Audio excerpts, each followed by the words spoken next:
now allow commutes to and from the city and chopped up stable old communities into divided, destabilized neighborhoods.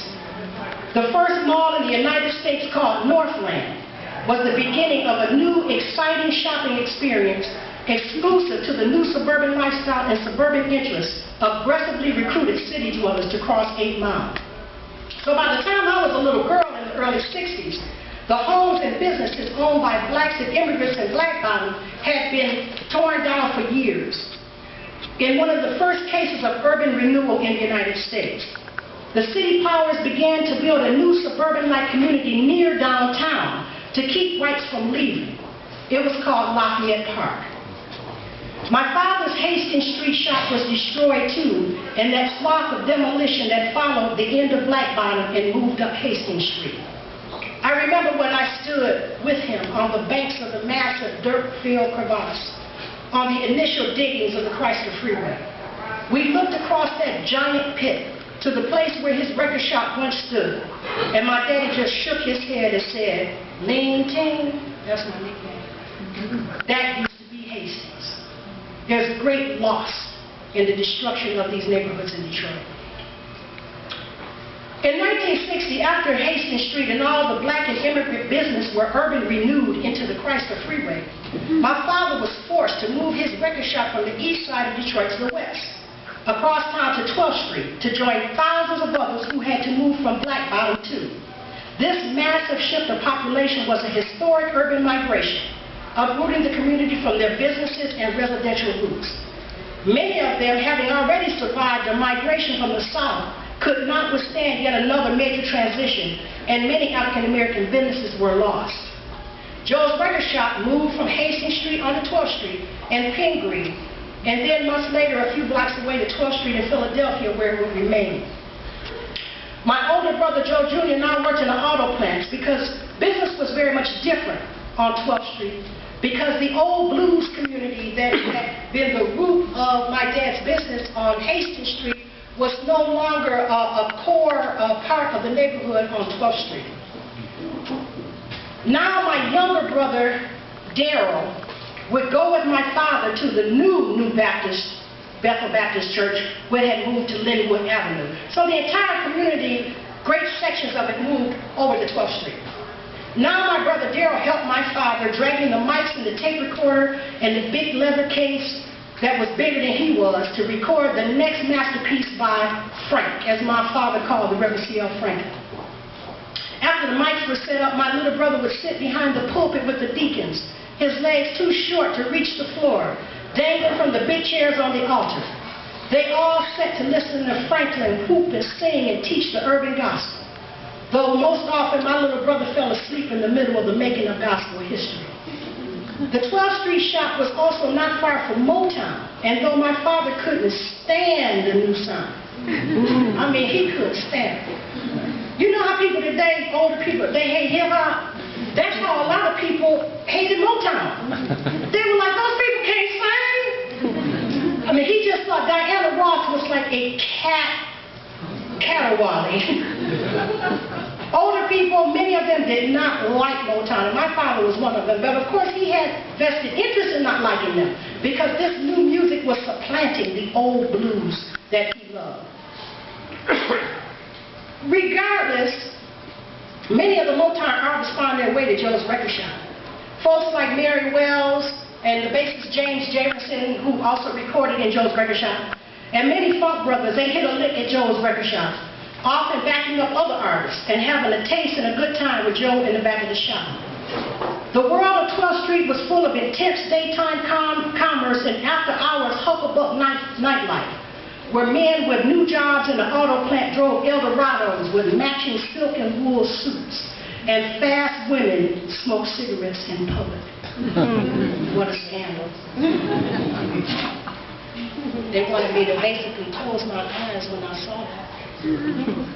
That was my dad in the doorway of his 12th Street shop. Daddy would take us to breakfast at a place called the Cream of Michigan Cafe, and we'd watch singers with do-rags and women with fringed dresses and blonde wigs who had just left a night of partying at the after-hours clubs. At breakfast time, they would join the church folks who were just getting up. having a bite to eat before Sunday service. So you would have this synergy between the nightlife people that were just getting home and having something to eat, and then the church people that were just getting up. My mother and the younger of her sisters loved this club called the 20 Grand, and they would give big parties for people like Chuck Jackson and Marvin Gaye. I spent the weekends and summers of the 60s with my younger brother slicing tapes, reading Billboard magazine, and at the cash register ringing up the latest 45s, mastering the art of discerning a customer's request within a song's first bar, which is an unfair advantage which I maintain even to today. I remember Saturday afternoons at the shop, fixing labels to records, unloading them from boxes, and always playing the music we wanted to hear. We did the shing-a-ling and the boogaloo in the middle of the floor, to the delight of customers and the chagrin of my father, who wanted us to get back to work and sell records. Didn't he know that's the way you sell records? Sometimes our younger sisters also would come. Our little siblings would come. I'm the oldest of 4 of my second family, and sometimes Mama would let the baby 2 come, but we would have to spend too much time trying to shield them from the life on 12th Street. They would have a good time too. Growing up, I was surrounded by records, and as a child, I read album covers and liner notes. My earliest history class of the world and the people in it. Not only the record shop, but our whole house was full of records. 45s, 78s, and the new records called LPs. My father's recorded everywhere, everywhere. There were records all around. Stan Kenton in Oklahoma, and Bobby Blue Bland, and Jerry Lee Lewis, and Louis Jordan, and Dinah Washington, and Chuck Berry, and Carl Perkins, and Howlin' Wolf, and Peter and the Wolf. Mahalia Jackson, and Tennessee, Early Ford, and Ike and Tina. And well, a whole lot of albums were in our lives. And the Elvis album cover, I will never forget. Years later, it would be said that Elvis was a thief, a robber, a usurper of the music of others. But the men I knew, black blues-loving men who lived in the North and hungered for the South, looked at him with the bemusement of affectionate elders, as if one of their own had played a trick on old Jim Crow. He was as familiar to them as sugar cane and red dirt. They knew just where he came from, just what kind of church he must have sat in as a child, by the way he played a chord or sang a note. I think that Elvis was really my first love. We really loved Motown. And every Christmas we went to the Motown Review. Standing in line, we shook with cold and anticipation in front of the Fox Theater as we waited in our new coats and dresses, our crinoline starch too stiff and quivering like antennae. Excited boys pulled loose from their grown-ups, finger popping and temptation walking, imitating their favorite singers on the icy woodwork sidewalk. The 12th Street record shop was around the corner from the Motown studios on the boulevard. In my child's eyes, the kings and queens of Motown rolled down the streets of Detroit like on a magic carpet, driving Easter egg-colored Cadillacs in suits of matching pastels. We see the Supremes shopping at Hastings or the Miracles at a school dance. And it's very significant to see the Supreme shopping at Hastings because for many years we were not allowed to shop there. And our parents, many of them would routinely bring paper with them cut out by the size of our sole of our foot so that we could put them inside the shoe because we're not allowed to touch the soles of the shoes. And we were not allowed to try hats on our heads. And people would often very rudely remind you of that when you were in Hastings. We have some very different memories in this city of some of the iconic structures and experiences in Detroit. They are very different. And I think the only way that we can resolve some of these differences is if we do share some of these memories that vary here in this city. I always called my father when I got home from school, and one day I called and this young man answered the phone and it was Stevie Wonder. And it was just with astonishment that, I had such a crush on him because he had made the Fingertips #1 and Fingertips #2, and everybody say, yeah! And I love Stevie Wonder. And he answered the phone at the record shop, but my dad, he wasn't going to have that too long. We were just playing. He was just playing on the phone. I spent many, if not most weekends or summers of the early 60s working in the record shop.